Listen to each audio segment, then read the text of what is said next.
बदल में आप सभी का स्वागत है और मैं हूं आपके साथ भारती लोधी।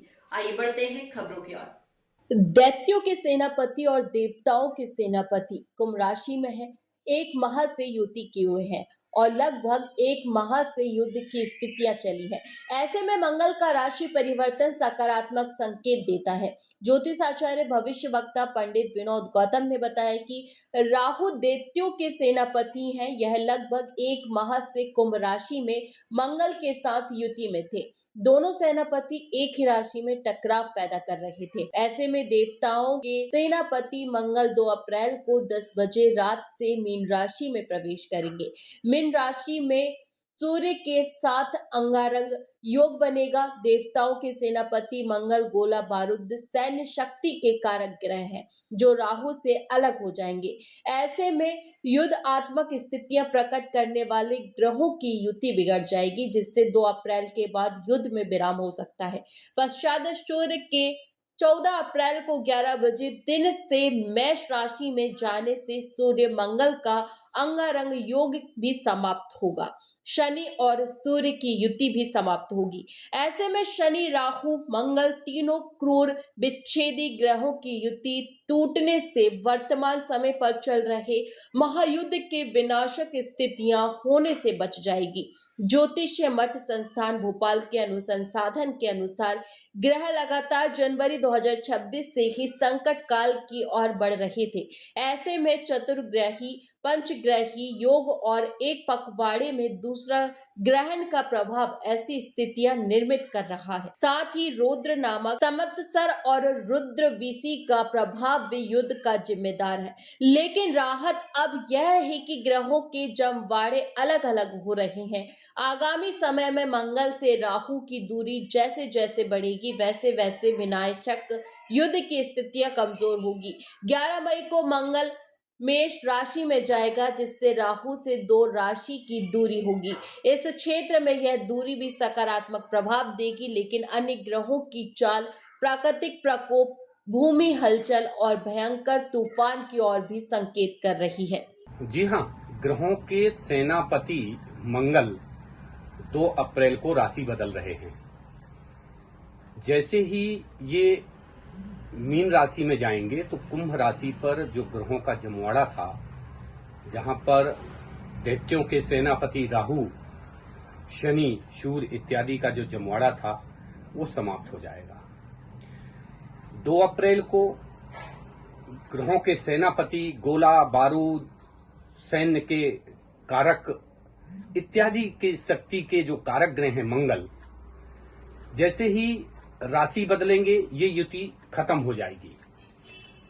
दैत्यों के सेनापति और देवताओं के सेनापति एक ही राशि में टकराव पैदा कर रहे थे। लगभग एक माह से लगातार इसी राशि में युति बनाए हुए थे।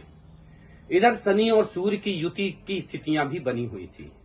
ऐसे में राहत भरी खबर यह है कि मंगल के राशि परिवर्तन से यह युति टूट जाएगी और दोनों सेनापति अलग अलग हो जाएंगे। वर्तमान समय पर चल रहे विश्व युद्ध की विस्फोटक स्थितियों में विराम लग सकता है। ऐसे में आगामी 14 अप्रैल को सूर्य भी राशि परिवर्तन करेंगे। सूर्य मेष राशि में जाएंगे। ऐसे में निश्चित तौर पर शनि से जो मीन राशि का संबंध सूर्य का बन रहा था, वह भी समाप्त होगा। तो जलीय क्षेत्रों में जो भयंकर युद्ध की आशंकाएं निर्मित हो रही थी, वह भी दूर हो सकती हैं। लेकिन 14 अप्रैल तक जब ग्रहों की युति अलग अलग होंगी, जो भी क्रूर ग्रह हैं, सूर्य, मंगल, शनि, राहु इत्यादि के ये जो क्रूर और विच्छेदी ग्रहों की जो युतियां हैं, ये आपस में भंग हो जाएंगी। इधर 27 अप्रैल को शुक्र भी राशि परिवर्तन करके मेष राशि में चले जाएंगे और जो कि दैत्यों के गुरु हैं, और इधर देवताओं के गुरु बृहस्पति भी मीन राशि में हैं। अर्थात ग्रहों का अलग अलग हो जाना निश्चित तौर पर, जो कि एक राशि में चतुर्ग्रही पंचग्रही योग के प्रभाव दे रहे थे, वो प्रभाव समाप्त हो जाएंगे। ऐसे में युद्धात्मक की जो विकराल स्थिति थी, वह भी कमजोर हो रही है, क्योंकि जो ग्रहों का प्रभाव है, जो गुरु का प्रभाव हो सामाजिक स्थितियों में है, और सामाजिकता धर्म इत्यादि की स्थिति में तो धर्म और सत्य की विजय इस युद्ध में होगी और जो कि अन्य अन्याय करने वाले देश हैं, जो कि शनि से प्रभावित हैं, उनको निश्चित तौर पर अपना सबक सीखना पड़ेगा। देखा जाए तो शनि महाराज न्याय के देवता हैं, अखिल ब्रह्मांड के सर्वोच्च न्यायाधीश होने के कारण इनके ऊपर न्याय की बहुत बड़ी जिम्मेदारी है। वर्तमान समय पर ग्रह चाल की स्थिति नकारात्मक ऊर्जा को नष्ट करने वाली है। हालांकि ये रुद्रवीशी का 14 वर्ष में है और रौद्र नामक संवत्सर है, तो जो ग्रह हैं वो तो संकट काल की ओर बढ़ ही रहे हैं, लेकिन ये युद्धात्मक स्थितियां कमजोर हो सकती हैं। प्राकृतिक प्रकोप, भूमि हलचल जैसी, सुनामी जैसी स्थितियां भी कोई अन्य प्रभाव भी विश्व में निर्मित कर सकती हैं। ग्रहों की युतियां और चतुर्ग्रही पंचग्रही योग के टूटने से जो युद्धात्मक प्रभाव थे वो निश्चित तौर पर रुक रहे हैं। अन्य ग्रह भी राशि परिवर्तन कर रहे हैं, जो कि अप्रैल माह में विशेष तौर पर सकारात्मक स्थितियां निर्मित करेंगे। मैं हूं पंडित विनोद गौतम, ज्योतिष मठ संस्थान भोपाल से। नमस्कार, जय गुरुदेव। फिलहाल के लिए इस खास खबर में इतना ही। देश विदेश की तमाम बड़ी खबरों को जानने के लिए देखते रहें हेडलाइन 24 न्यूज। नमस्कार।